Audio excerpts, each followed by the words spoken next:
संतप्त मानस शांत हों जिनके गुणों के गान में।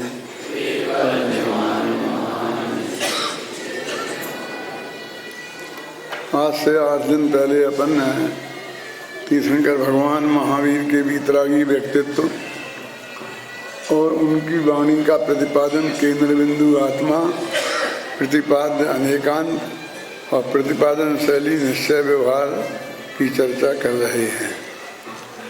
अब निश्चय व्यवहार का अंतिम व्याख्यान है। वो तो और भी कई व्याख्यान सकते हैं, लेकिन अब आज उसको अंतिम व्याख्यान के रूप में समेटना आवश्यक हो गया है, इसलिए आज तो उसे पूरा किया ही जाएगा। निश्चय व्यवहार में अभी व्यवहार नयों की चर्चा हो रही है। निश्चय की तो अभी बात ही नहीं हुई है। एडजस्ट होगा तो अंतिम 5-7 मिनट में उसको भी समेटेंगे, क्योंकि आज तो शायद सबको ही मर्यादा का उल्लंघन करने का अधिकार प्राप्त हुआ है।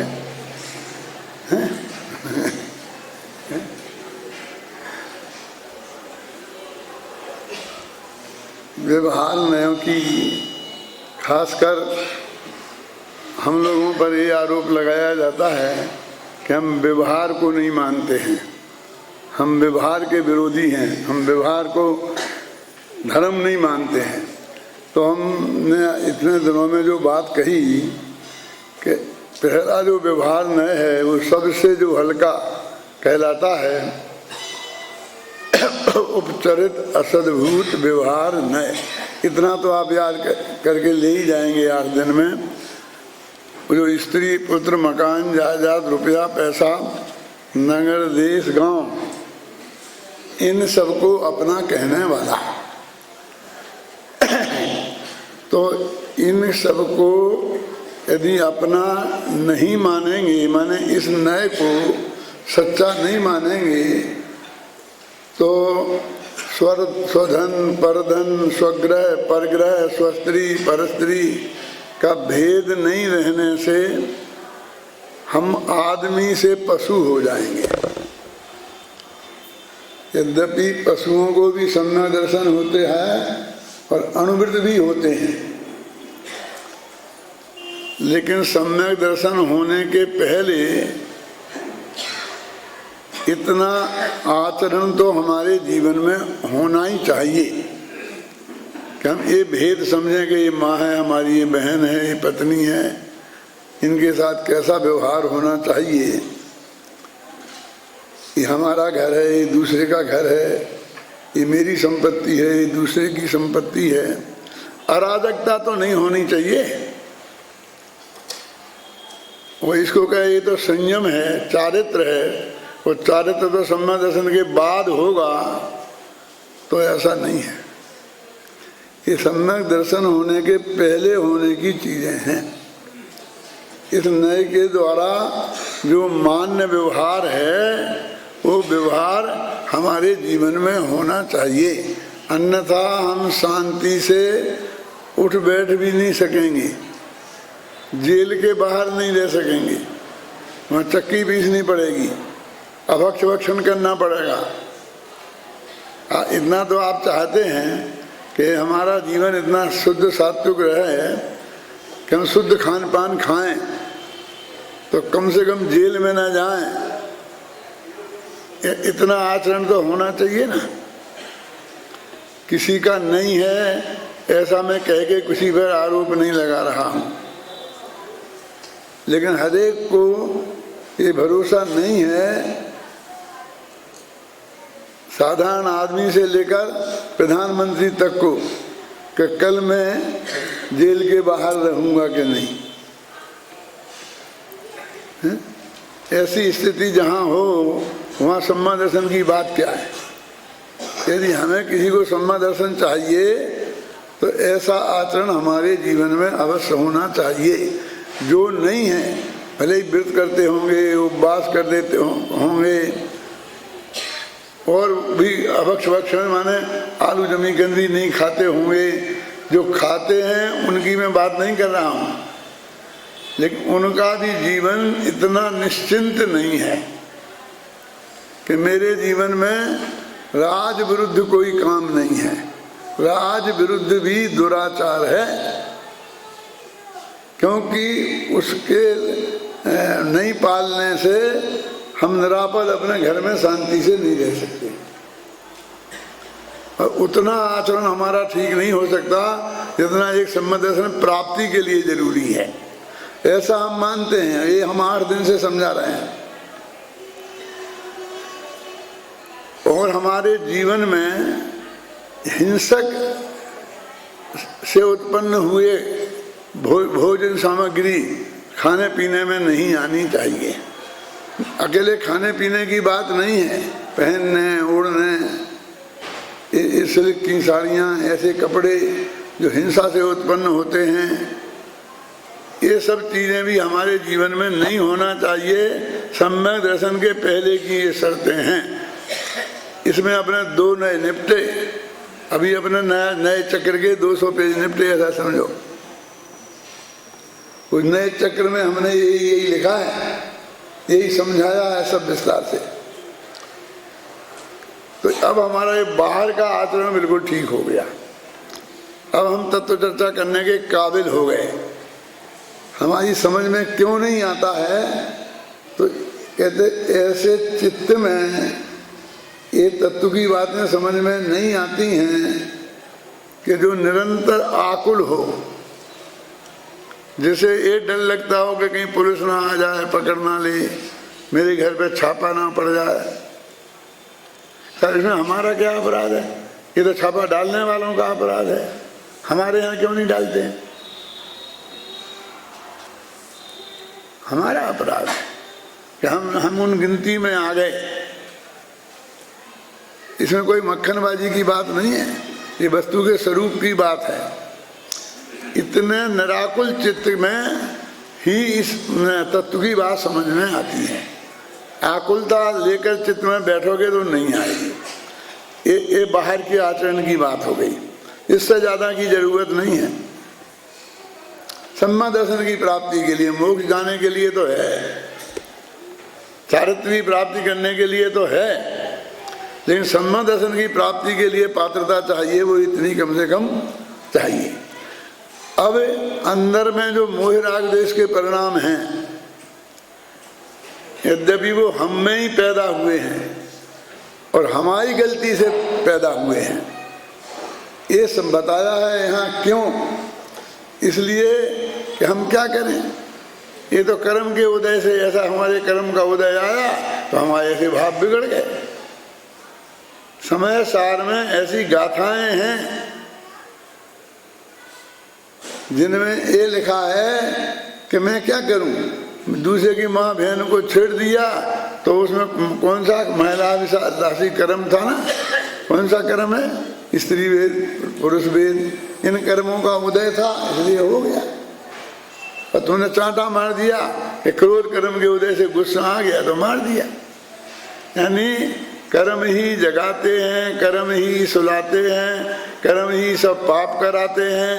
सारे अपराध कर्मों के माथे या दूसरों के माथे मरे और अपने को बहुत धर्मात्मा और बहुत महान आत्मा समझे। इस बात को स्वीकार कराने के लिए कि मोह राग द्वेष के परिणाम तेरे अंदर और तेरी गलती से हुए हैं, तू इसका अपराधी है। ये तीसरा नया है व्यवहार। क्या नाम था उसका? मैंने कहा तो ये था कि आप सबको मैं याद करा दूं, लेकिन ये तो हमारे विद्यार्थी ही बोलते हैं। सब नाम के जो प्राणी यहाँ हैं वो तो 8 दिन में कोई बोला ही नहीं, कुछ भी ऐसे पता ही नहीं चलता है कि हमने कुछ सुना भी है कि नहीं सुना है। मैं तो अपनी तकलीफ बता रहा हूँ कि मुझे पता तो चलना चाहिए था ना थोड़ा। खैर जो भी हो,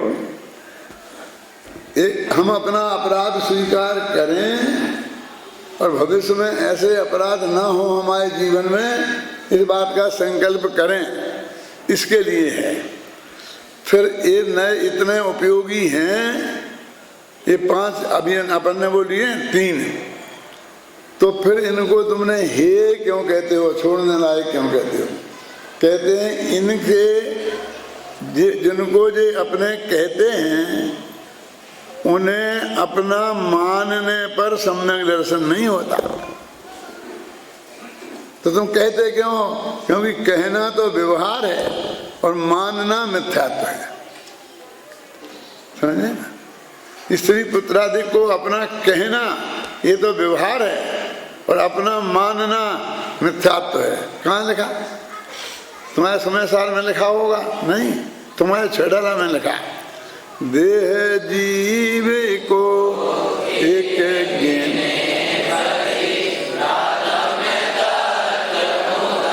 एक गिने माने माने, शरीर और आत्मा को एक माने वे बहिरात्मा हैं, मूढ़ हैं, मिथ्या दृष्टि हैं।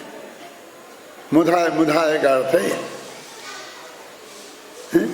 कि इनको अपना एक कह रहे हैं ना, और इनको तो अपना मान, तो कहना तो व्यवहार है और मानना मिथ्यात्व है। इसलिए हम कहते हैं और मानने का निषेध करते हैं, और तुम्हें उसमें छल दिखता है। कहते तो ऐसा है और मानते क्या कहते हैं ऐसा नहीं मानो। अरे जनवाणी में ऐसा है तो हम क्या करें? देखो जगह जगह मानने का निषेध किया और कहा तो जनवाणी नहीं हुई है।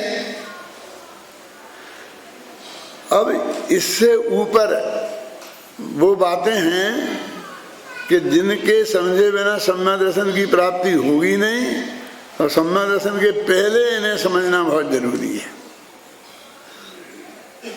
अभी अपन ऐसा कह रहे हैं ना, मोह राग द्वेष नहीं, तो भाई तो खोटी है ही, तो किसी को ऐतराज नहीं होता। पाकिस्तान को चाहे जितनी गालियां दो, किसी को बिल्कुल विकल्प भी खड़ा नहीं होगा। और जरा राजस्थान को देखो लो, कि राजस्थानी ऐसे ही होते हैं, पगड़ी छाप, क्यों एकदम अपना क्षत्रियत्व तो दिखा देंगे। हैं? हम जयपुर की कितनी ही प्रशंसा करें, इतना है, शांति है, बिल्कुल झगड़ा नहीं होता है, हमने तो 47 वर्ष में झगड़ा ही नहीं देखा, तो कौन हमसे झगड़ने आएगा? हैं? और थोड़ी हम दो चार ऐसी चीजें भी तो होंगी ना जयपुर वालों में, क्यों कि जिनको सुधारने की जरूरत है, तो उनकी थोड़ी बहुत चर्चा कर दें तो झगड़ा हो जाता है, खड़ा हो जाएगा कि नहीं हो जाएगा? तो ये अभी तक की चीजें तो ऐसी थी, मोह राग देश, कि उन्हें हम चाहे जितनी गालियां दें इस धर्म की स्टेज पे बैठ के, कौन नाराज होने वाला है? अब उन्हीं के अंदर से भेद खोलें कि देखो मोह राग देश में, राग में शुभ राग भी आता है, अशुभ राग भी आता है, और फिर और शुभ राग को खोलें कि जे भाव से तीर्थंकर गोत्र बंध होता है वो भाव भी बंधन का कारण है। फिर और देखो भगवान की पूजा भक्ति का राग, तीर्थ यात्रा का राग, दान देने का राग भी राग है, वीतरागता नहीं है, तो गड़बड़ हो जाती है ना। और वैसे तुम राग के नाम से जितनी भी गालियां देना हो दे दो, है ना। अब वो खतरनाक काम आया है। अब सम्यक दर्शन, सम्यक ज्ञान, सम्यक चारित्र, ये तो सब बढ़िया से बढ़िया चीजें हैं, उन्हें छोड़ दो। कौन? अनुवृत्त, महावृत्त, तो ये तो बिल्कुल है। अब ये कहते हैं इन्हें भी आत्मा कहना, ये तो क्या है? अनुपचरित सद्भूत व्यवहार नय का विषय, ये कहना और इन्हें आत्मा का मानना, ये मिथ्यात्व है। अब सम्यक आत्मा का माना तो मिथ्यात्व हो गया। ये मिथ्यात्व को नहीं माना, सम्यक दर्शन को। अभी देखो ये बात सुनी किसी ने कि उसी सम्यक दर्शन में हूं, सम्यक ज्ञान में हूं, केवल ज्ञान में हूं, ऐसा भी माने तो उसे सम्यक दर्शन की प्राप्ति नहीं होगी। जिस आत्मा का ध्यान करने से, ज्ञान करने से, श्रद्धान करने से, अपना मानने से सम्यक दर्शन होता है, वो सम्यक दर्शन ज्ञान चारित्र वाला नहीं है। अब ये बहुत कठिन लगती है, अब तो केवल ज्ञान की भी छुट्टी हो गई। अब नहीं हुई है।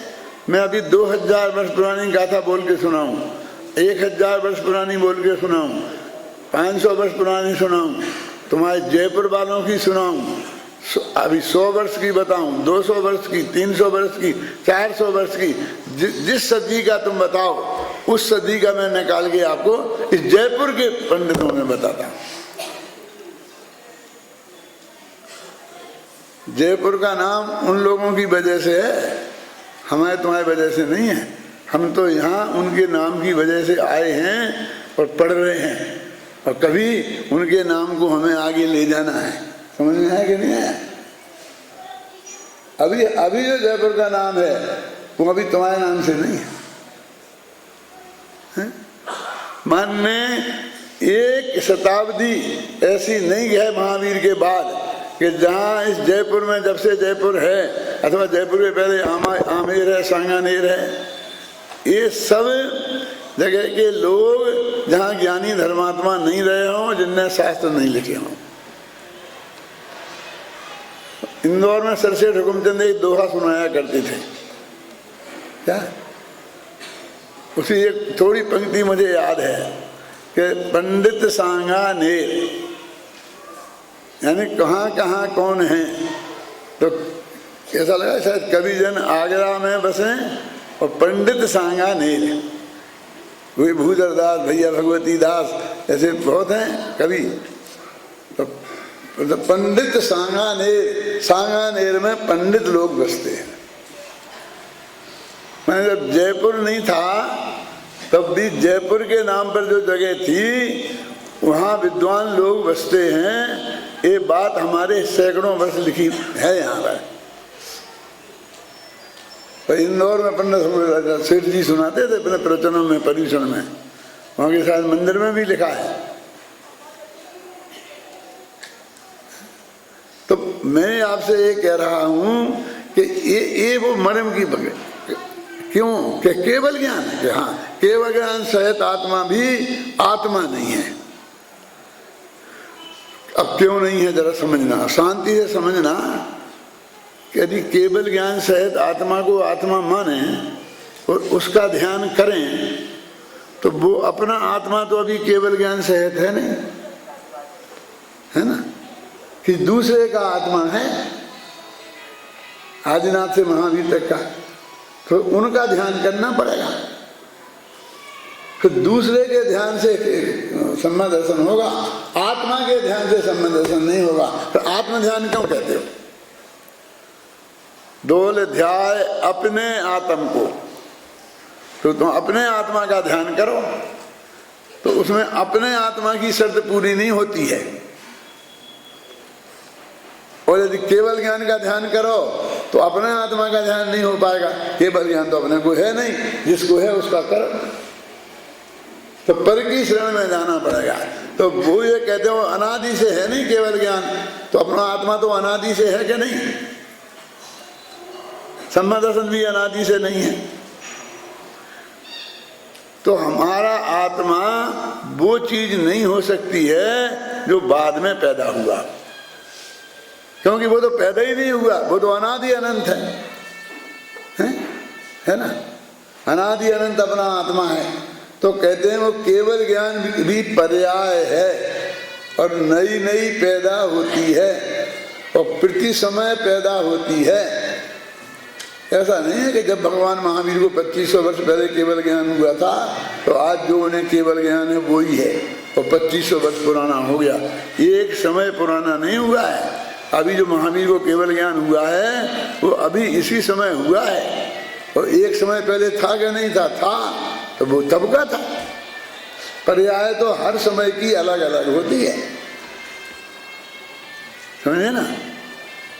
तुम कहते हैं कि उस नए को, उन चीजों को आत्मा की कहना, आत्मा को उनका कर्ता भोक्ता कहना, आत्मा को उनका स्वामी कहना, ये व्यवहार नए है। कौन सा व्यवहार?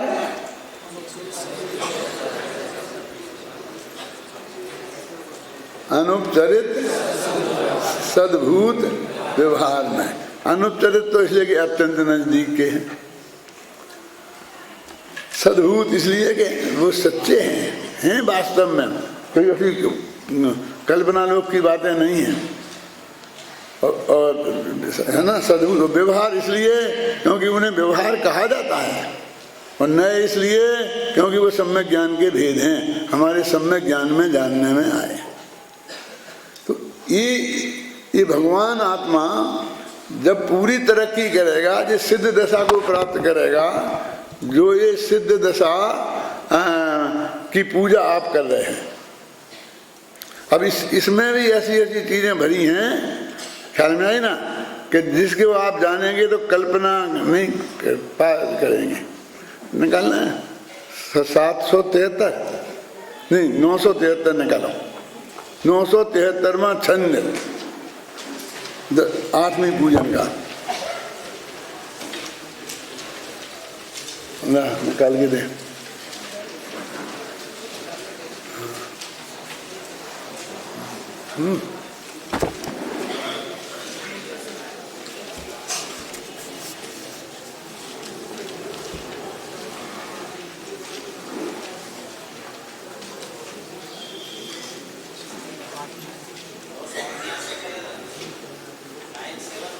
हाँ, 979 और एक आध संत तो आगे पीछे हो जाते हैं, मेरे रटे तो है नहीं। मैंने ये छंद जो है ना, देखो, पर दुख में दुख हो जहाँ मोह प्रकृति के द्वार, दया कहें इसको सुमति सो तुम मोह निवार, है ना। अब इसका अर्थ क्या है कि दूसरे का दुख देखकर जो दुख हमें होता है, हमें क्या होता है, दुख, उस दुख का नाम दया है। और दया को अपन बहुत अच्छी चीज मानते हैं, तो दया नाम का दुख तो अपन को नष्ट करना नहीं है, वो तो हमने अच्छी चीजों में से गिन लिया ना। अब वे तो दया की परिभाषा क्या लिखते हैं, ये अपनी किताब में लिखी है, और आचार्य रामचंद्र शुक्ल हिंदी साहित्य के बहुत बड़े विद्वान हुए हैं, तो उनने भी एक करुणा नाम का लेख लिखा है, और उनकी चिंतामणि नाम की किताब में है। वो चिंतामणि नाम की किताब में के 3 पार्ट हैं से, उसमें एक करुणा नाम का लेख भी है, और उसमें ये लिखा है, दूसरों के दुख को देखकर उनको दूर करने का भाव पूर्वक जो संकलेश परिणाम होते हैं उसे दया कहते हैं। ये संकलेश परिणाम का नाम है। भैया मेरे से नहीं देखा जाता, कितना दुखी है, सड़ गया है पूरा हाथ, एक कुत्ते की ये हालत है, भगवान कैसे बचाऊं। यदि 10-5 हज़ार रुपया खर्च करना हो तो मैं कर भी तैयार हूँ, लेकिन मेरे से देखा नहीं जाता। तो ये जो परिणाम है, ये सुख रूप है कि दुख रूप।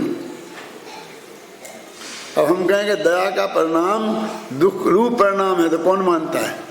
अब आगम में प्रमाण ये भी लिखा, देखो, पर दुख में दुख हो जहां, क्यों होता है, मोह प्रकृति के द्वार, मोहिनी कर्म की प्रकृति के उदय से। उसमें एक औदेक भाव है, कर्म के उदय से। औदेक भाव माने सबसे खोटा भाव माना जाता है कर्मों में के हिसाब में अपने। अब ये कर्म कांड, जीव कांड, ये सब तो यहीं तो लिखे गए और यहीं पढ़ाए जाते हैं, पढ़े जाते हैं। सब पढ़ते हो ना तुम लोग के नहीं, ये पुरानी किताबें हैं कि नहीं। देखो अब इस छंद की क्या दुर्दशा हुई है वो मैं आपको बताना चाहता हूँ। मेरा इससे कम से कम 60 साल का परिचय है।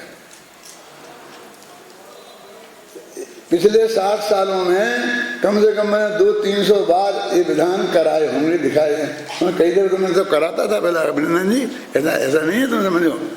मैं कराया, मैंने कम 100 शिक्षक विधान कराए होंगे प्रतिष्ठाचारी बन के। भाई तुम्हारा जैसा गला नहीं है, छोटी सी गली है, इसमें गा नहीं सकता। मैं इसकी रग रग से परिचित हूँ। यहाँ आप छंद बोलो और मैं अपने घर पर सुनता हूँ तो मैं बता सकता हूँ कि ये कौन सा छंद होगा और कौन सी पूजा चल रही है और कौन सा प्रकरण चल रहा है कि ये 7वें दिन की पूजा है और उपाध्याय परमेश्वरी का है छंद चल रहा है, क्योंकि उसमें सुन लेता हूँ मैं पाठक गुण संभव है ना, तिन प्रति नमन हमारा। तो उपाध्याय परमेश्वरी के अर्घ चल रहे हैं कि उपाध्याय के काय वो चल रहे सिद्ध पूजन में। अब क्यों चल रहे तुम देखो उसमें, हम क्या करें, हम तो जो है वो बता रहे, वो भी बताएंगे कभी कि उपाध्याय के क्यों चल रहे, समझ में है ना। इसलिए मैं ऐसी बात नहीं करता हूँ। ये छंद आज से 45-46 वर्ष पहले जब मैंने पहली दूसरी दफे शिक्षक विधान कराया तो उसमें ऐसा लिखा था कि मोह दया भाव मोह कर्म के उदय से होता है, इसलिए वो हे भगवान अत्यंत निर्दयाय नमः अर्घम ओंगरी लिखी थी। क्या लिखी थी? इस सैकड़ों दफे मैंने ओंगरी चढ़वाई है, अर्घ चढ़ाया है। किताब थी तो मेरे पास नहीं, मैंने नहीं छपाई, जब तो मेरी छपाने की हैसियत ही नहीं बनी थी, है ना। तो उसमें ये आता था हे भगवान अत्यंत निर्दयाय नमः अर्घम। तो मैं निकाल के सबको बताता था कि देखो ये दया भगवान को तो अत्यंत निर्दयी बता रहे और तुम 24 घंटा दयावान दयावान, तुमने दया करी, ये दे, इसे बचाया उसे बचाया, तुम आरोप पे आरोप जड़े जा रहे हो भगवान पे। ये भगवान की पूजा कर रहे हो या पूजा कर रहे हो? ये निकाल के मैं बताता, ये तो समय सार नहीं है ना, ये तो तुम्हारा पूजा है, ये तो तुम्हारा विधान है ना। अब वही देखे वो भी हमारा हो गया क्योंकि वो अपने यहाँ से छप गया तो जहाँ से वो छपता था उन पंडितों में मिल गए कि ये तो बहुत बुरी बात है, भगवान को अत्यंत निर्दय कहना ये तो बहुत बड़ा अपराध हो रहा है। लेकिन करें क्या, साहब उसमें लिखी है, अपने यहाँ से छपी है। ऐसा बहुत चलते चलते 10-5 वर्ष बाद जब मेरे हाथ में दूसरी किताब आई तो उंगली बदली हुई थी उसमें। अब मैं तो उंगली मौखिक ही बोलता रहा हूँ आज तक, क्योंकि वो छंद को सुनकर और मैं उंगली बना लेता हूँ। क्या तो उसमें मुझे तो थी अत्यंत निर्दया याद, और वो उसमें निकली दया रहता है अर्घम, दया रहता है सिद्धेभ्य नमः अर्घम, कि दया से रहते हैं जो सिद्ध भगवान उनको अर्घ चढ़ाते हैं। उन्हें अत्यंत निर्दय शब्द बहुत बुरा लगा, बर्दाश्त नहीं हुआ है। और जबकि वो भगवान का ऐसा स्वरूप है, क्या करें, इसका मतलब भगवान का स्वरूप हम समझते भी नहीं है और समझना भी नहीं चाहते। और समझ जाए तुम मान नहीं लो, जब भगवान ही आके कहें तो मानने पड़े तो हम उन भगवान को छोड़ देंगे, हम दूसरे भगवान दया वाले भगवान खोज लेंगे। और सोचना अपने अपने किस किस के हृदय को स्वीकार होता कि नहीं होता है? फिर मैंने एक कहना शुरू किया कि क्या फर्क पड़ा चाहे अत्यंत निर्दया कहो और चाहे दया रहता है कहो, बात तो वही है ना। है? बाप की लुगाई नहीं कह के माता जी कह दिया और क्या फर्क पड़ा, बात तो वही है ना। तो मैंने कम से कम 10-20-50 व्याख्यान इसके दिए होंगे, फिर वो भी लोगों को बर्दाश्त नहीं हुआ। क्या कि ये बात तो जी तो वही की वही। तो तीसरी दफे जाकर के ये आया कि अत्यंत निर्मोह दया रहता है से निर्मोह है कि निर्मोह से रहित सिद्ध भगवान को नमस्कार। अब वो भी मेरे सामने आया, अब सबके हाथ में वही किताब, सब में पहुंच गई, कहाँ लड़े किताब, इसने बदल दी, किसने बदल दी, क्या कर दी। अब यार तुम पे कर लेंगे, तुमने बदल दी क्यों, एक जगह से वो निकलेगी एक जगह से ये निकलेगी क्यों। तो मैंने कहा क्या फर्क पड़ा, ये मोहिनी कर्म सबसे खतरनाक कर्म है। 8 कर्मों में एक मोहिनी कर्म है, वो गया तो सब जाएंगे। 7 कर्म तो निसंतान ही मरते हैं, उनके तो संतान ही नहीं होती, वे तो आगामी कर्म बंध में निमित्त भी नहीं है। ये अकेला मोहिनी कर्म निमित्त है, तो वो तो आ गया। दया नाम से नहीं आया तो मोह नाम से तो आया है? लेकिन वो छंद में तो ये लिखा था, मोह कर्म के उदय से क्या, वो तो बदल नहीं सकते हैं, तो उनने से वो निर्मोह कर दिया, क्योंकि वो किसी की समझ में नहीं आए। अर्थ तो उसका वो ही है, उनका पंडित को भी वो ही करना पड़ेगा, किसी को भी करना पड़ेगा, लेकिन वो सारी जनता की समझ में नहीं आएगा। और वो भड़काने के काम का बहुत अच्छा है। देखो ये दया कहता है, उसमें तो मोह लिखा है, अब मोह को दया कहते हैं। अब मोह से रहते तो हैं ही भगवान, अपन भी मानते हैं, है? अब समझे ना? अरे भैया आगे जे आने वाला है कि तीर्थंकर प्रकृति रहता है सिद्धेभ्यार्घम। हे सिद्ध भगवान, मैं तुमने तीर्थंकर प्रकृति का नाश किया इसलिए नमस्कार करता हूँ, तुमने तीर्थंकर प्रकृति बांधी इसलिए नमस्कार नहीं करूंगा। मैं कर्म बंधन को नमस्कार करूं?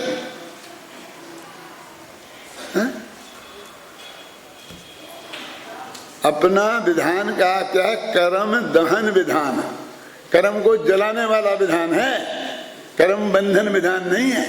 ये बढ़िया बढ़िया कर्म को बांधे और खोटे खोटे कर्म को नहीं बांधे।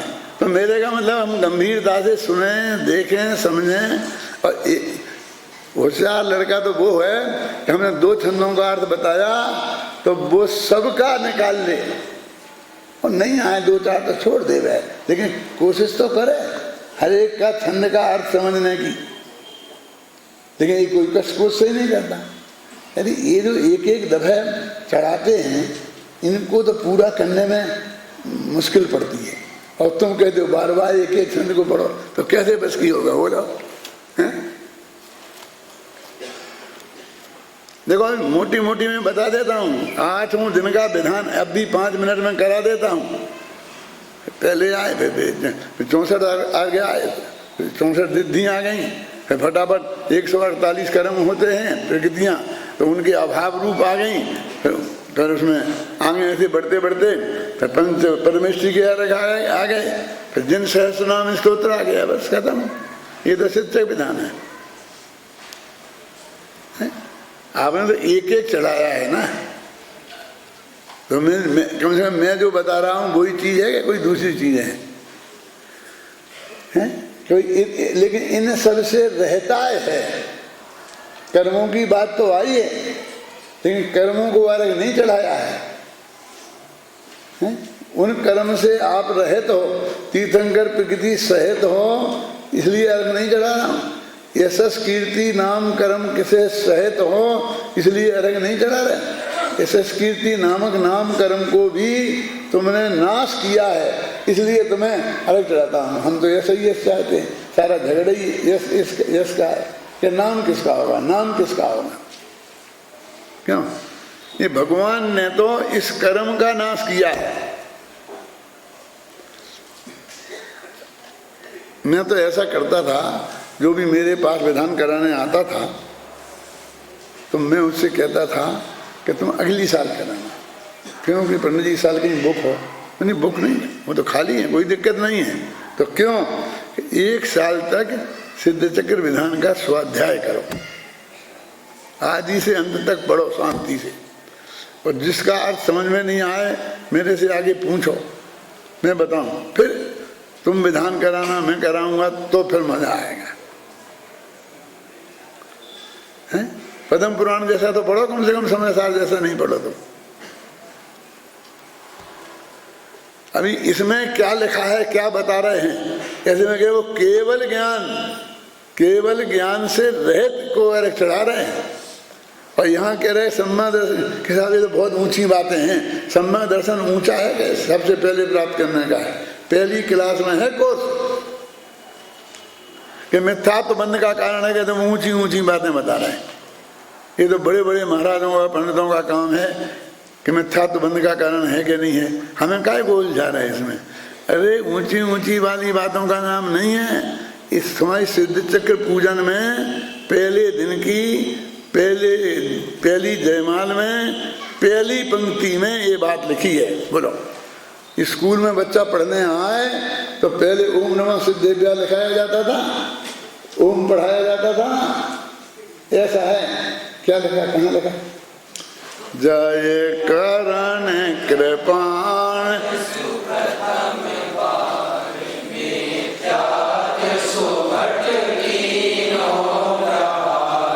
दृढ़ कोटि विपर्य मति उल्लंघ प्रायो समेकित फिर अमंग। पहली क्या लगा कि हे भगवान, आपने सबसे पहले क्या किया? क्या? मिथ्यात्व नामक कर्म को का नाश किया, उस पर मजबूती से प्रहार किया। तो कैसे प्रहार किया? कैसे प्रहार किया? कि तलवार से प्रहार किया। तलवार कौन सी थी? महाराणा प्रताप की कि शिवाजी की? जय करण कृपाण, अपने परिणामों रूपी तलवार। परिणाम कौन से परिणाम?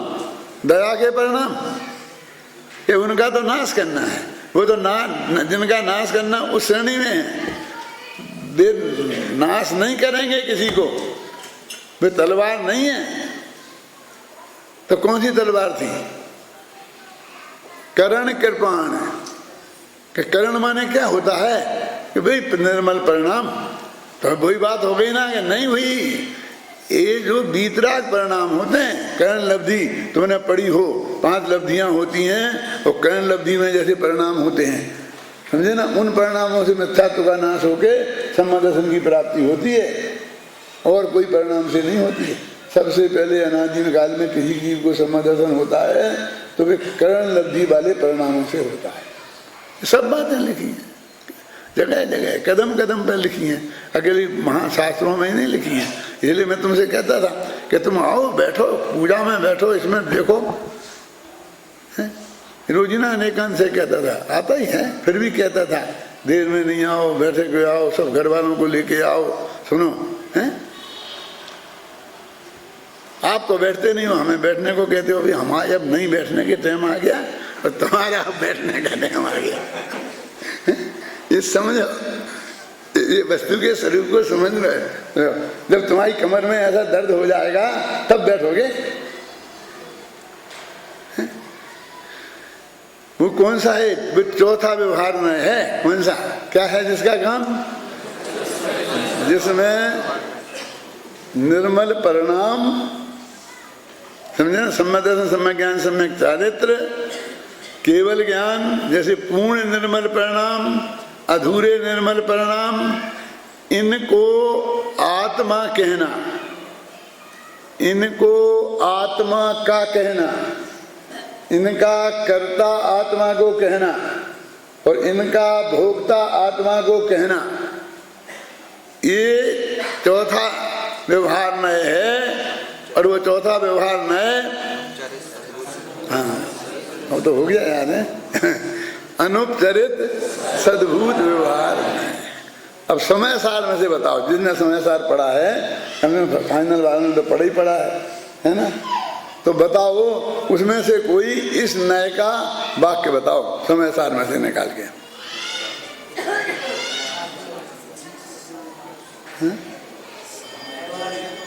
क्या करता है?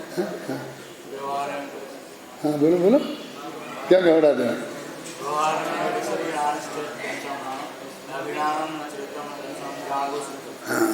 व्यवहारेण बदस्यति प्राणस्य, ये है, ये गाथा है, ये इस नए की गाथा है, सातवीं गाथा है। बस क्या कह रही है कि व्यवहार नय कहता है कि ज्ञानी के ज्ञान है, दर्शन है और चारित्र है। अब क्या गलती कर रही इसमें?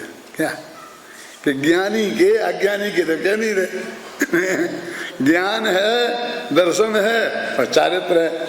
तो उसी वक्त निश्चय महाशय और एक चांटा चढ़ते हैं कि न वीणानम न चरित्रम न दर्शनम जानो शुद्धो। ना भैया उसके ज्ञान है, ना उसके दर्शन है, ना चारित्र है, वो तो एकमात्र ज्ञायक है। अब आप कहोगे कि वो महापाप है, अनंत संसार का कारण है, बंध का कारण है, बड़े बड़े आचार्य पंडित लोग इसमें इन बातों पे अड़ते हैं, क्या है इसमें है? क्यों? अब ज्ञान संबंध ऐसा ज्ञान चारित्र ज्ञानी के होते हैं, ये कह दिया तो क्या गलती होगी बोलिए? अब हम कैसे समझाएं? हैं?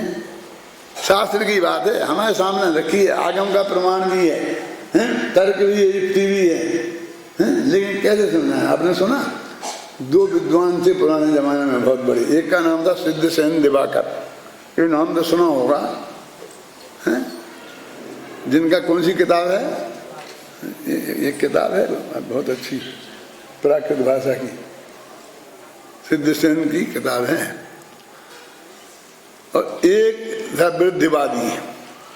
तो उस जमाने में ऐसा होता था कि हर एक आदमी सारे देश, जैसे भारत केसरी बनते हैं ना, टॉपर्स होते कि नहीं, ऐसे ही पंडिताई में भी टॉपर्स होते थे, उनके भी अखाड़े होते थे, वे भी जीतते थे। हम राजस्थान केसरी बन गए, फिर हिंदुस्तान केसरी बन गए। तो सिद्धसेन दिवाकर नया नया पंडित था और खूब अच्छी पढ़ाई उसने की थी, उसे बहुत जोम हो गया था कि मैं बनूंगा हिंदुस्तान केसरी, पंडित केसरी। तब तक वो वृद्धवादी के पास थी वो पदवी, बुजुर्ग आदमी था वो। तो उसने कहा कि मैं जाके वृद्धवादी को जीतूंगा और फिर मैं पदवी छीनूंगा उससे, और सिद्धसेन दिवाकर भारत केसरी पंडित बनेगा। तो लोगों ने कहा कि कहीं यहीं आएंगे जब देखना तुम्हारा राज्य यहाँ चल रहा है आराम से, काय को झंझट में पड़ते हो? नहीं, मैं तो जाऊंगा, जहाँ वो मिलेगा वहाँ पकड़ूंगा और लड़ूंगा और फिर जीतूंगा। चल दिए वे अपने गांव से वृद्धवादी के गांव की तरफ। तो वृद्धवादी भी किसी काम से सिद्धसेन के गांव की तरफ जा गए। दोनों ही जाके जंगल में टकरा गए। तो वे आपस में एक पहचानते तो थे नहीं, लेकिन वो बातचीत से पता लग गया कि वृद्धवादी आ रहे हैं, उनका ग्रुप आ रहा था चेलो चापाटों के साथ, और यहाँ इनका जा रहा था। तो उनने वहीं ललकारा कि आओ हमसे वाद कर लो। तो वृद्धवादी ने पूछा तुम कौन हो भैया? सब पूछा, उन्होंने कहा मैं सिद्धसेन दिवाकर हो जी। और वो सब बातचीत हुई और उन्होंने कहा ठीक है भैया अपन वाद करेंगे। कि वाद तो राज दरबार में होते हैं, राज दरबार में राजा होगा, सब विद्वान लोग होंगे, फिर भी मजिस्ट्रेट बनेंगे, फिर बाद में भी फैसला देंगे कि कौन जीता कौन हारा। ऐसे में कौन निर्णय करेगा कि कौन जीता कौन हारा? तो अपन राज दरबार में चले थे, फिर वहाँ वाद करेंगे, आप यहाँ बैठे अपन प्रेम से रहें। नहीं, आप टालना चाहते हैं, नहीं टाल सकते हैं, आपको मेरे वाद करना पड़ेगा। जिद पे अड़ गया। उन्होंने कहा ठीक है, तो बोलो भैया। सब बैठ गए। तो उन्होंने कहा कि कौन जज कौन है? अरे जज जी ग्वाले हैं ना। और क्या सुनेगी कौन? जनता कहाँ है? कि गाय भैंसे हैं ना, गाय भैंसों को बैठा लिया, ग्वालों को बैठा लिया और सब जजमेंट बना गए, सब बन के अब शुरू करो वाद। तो वृद्धवादी ने कहा भैया बोलो तुम क्या कहना है तुम्हारे लिए। तो उसने धड़ाधड़ संस्कृत में बोलना शुरू किया, एवं चेद एवं साध एवं चेद एवं साध एवं चेद एवं साध। ये न्याय की भाषा है, घबराना नहीं। तो इस तरह से वाद करके 1 घंटा तक बोलते बोलते थक गया। तब वो बोला क्या खत्म हो गया? क्या हाँ, मेरा पक्ष हो गया, अब आप बोलो। बोले हो गया ना, अब क्या? कि नहीं आप बोलो। तो उसने क्या किया वृद्धवादी ने कि एक बहुत बढ़िया गीत बनाया और वो गीत गाया नाचते नाचते। और उसमें गीत में लिखा था, वो गीत भी मैंने पढ़ा था लेकिन वो याद नहीं है, उसका अर्थ बताता हूँ। बरसात का मौसम हो, सावन का महीना हो, रिमझिम बारिश हो रही हो, जंगल में गायें चल रही हों, हरी हरी घास भरपूर हो गई हो, इसलिए उनको खाने को पूरा मिल गया हो, और ग्वालों के कंधे पर एक छाछ का डबला लिपटा टंग रहा हो, डबले को लगा करके छाछ भर के कंधे पर रखते थे ग्वाले, रखा हो, समझे ना, और कंधे पर एक कंबल हो, वो सारा उनका जो ड्रेस होती ना, किनकी, ग्वालों की, वो बताई, और मस्ती से सब नाच रहे हों, इससे बड़ा स्वर्ग और दुनिया में क्या होगा। ये उस छंद का अर्थ था। और गाजे बाजे के साथ में उसने जिस तरह नचाया और गवाया तो सारी एकदम सन्नाटा छा गया, और फिर क्या रिजल्ट आना था, सबने वृद्धवादी को जिता दिया। अब वो सिद्धसेन हक्का बक्का हो गए रह गया कि ये क्या हुआ, उसने तो कुछ बोला ही नहीं, मेरी बात का तो जवाब दिया ही नहीं, इतना मूर्ख है, मैं तो समझता नहीं था, कुछ नहीं जानता है। मैंने कोई बात नहीं, कोई बात नहीं, जो जज साहब का फैसला है उसको सुनो, उसको सुनो। तो फिर एकदम हाथ जोड़ के पैर पड़ के वृद्धवादी के सिद्धसेन दिवाकर ने कहा, आप जीते और मैं हारा। बोले कैसे, ऐसा कैसे होता है, मैंने क्या किया जो मैं जीता। बेटा बोले तुम बहुत अच्छा हो, अभी कोई राज्यसभा में अपन बात करेंगे और वहाँ कोई विद्वान लोग फैसला देंगे, तब अपन मानेंगे कौन जीता कौन हारा, अभी छोड़ो, ठीक है वो हो गया सो हो गया। क्या कि नहीं, मैं कहता हूँ कि आप जीते। कैसे जीते कि आप क्षेत्र कालज्ञ हैं, आप ये जानते हैं कि कहाँ क्या कैसा करना। मैं ये नहीं जानता हूँ किन लोगों के बीच में, कैसे लोगों के बीच में, किस स्थान में, किस मौके पे क्या बात बोलना, इस चीज से मैं अपरिचित हूँ, और आप बहुत अच्छी तरह से सभा की नब्ज पहचानते हैं। इसलिए मैं कहता हूँ कि आप जीते और हम हारे। तो ऐसी सभाएं हमें निरंतर मिलना है, उन सभाओं में हमें जीतना है कि मिथ्यात्व बंध का कारण है कि संयुक्त बंध का कारण है। ऐसा मजबूत सब्जेक्ट मिला जिसमें कितने मजबूत आगम प्रमाण हैं, कितनी मजबूत दलीलें हैं, सब हमारे पक्ष में है, और हम हार जाते हैं। क्यों कि हम उनसे लड़ना ही क्यों स्वीकार करते हैं। हमारी सबसे बड़ी गलती तो वही है कि उस स्थान पर उन लोगों के सामने जिन्हें फैसला देना है उनसे फैसला लेते हैं, तो वहाँ तो हारना ही है ना। अब एकदम क्लियर बात है कि जब हम आत्मा का ध्यान करेंगे तो पहली शर्त है कि अपने आत्मा का ध्यान होना चाहिए, है ना। अपना वो केवल ज्ञान है नहीं हमारे आत्मा में। अभी आज वो केवल ज्ञान को ध्यान का ध्येय मानते हैं, केवल ज्ञान सहित आत्मा को, तो फिर वो हमारा आत्मा ध्यान के ध्येय करने लायक रही नहीं। तो फिर दूसरे का जो अपना वैसा न्याय होता है ना, वो था ना, एक उसने कहा कि भी फांसी चढ़ा दो इसे, तो वो फांसी चढ़ाने ले गए। तो उन्होंने कहा कि साहब इसका गला तो बहुत पतला है और फांसी तो मोटे आदमी के हिसाब से है, तो वो वहाँ आके फंस जाती है, ज़्यादा दबती नहीं है, तो इसको नहीं लग सकती फांसी। तो राजा साहब ने कोई बात नहीं, मोटे गले वाले को लगा दो।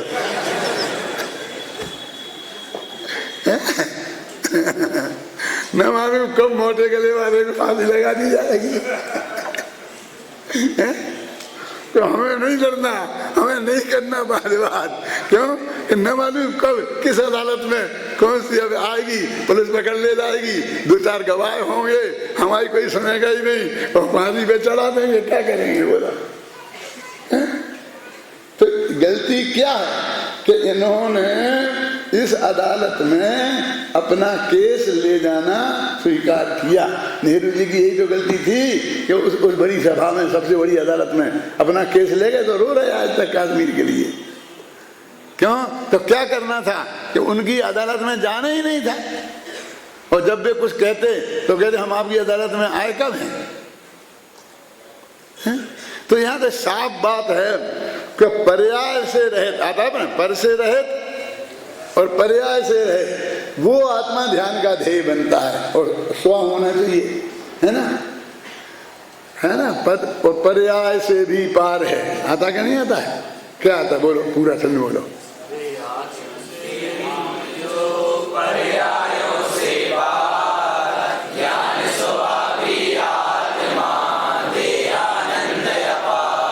पर्यायों से पार आया है ना, और भी एक जगह आया है, बोलो।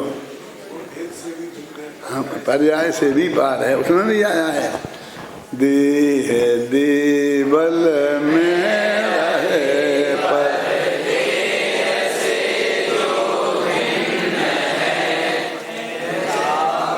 जिसमें किंतु जो उस राग से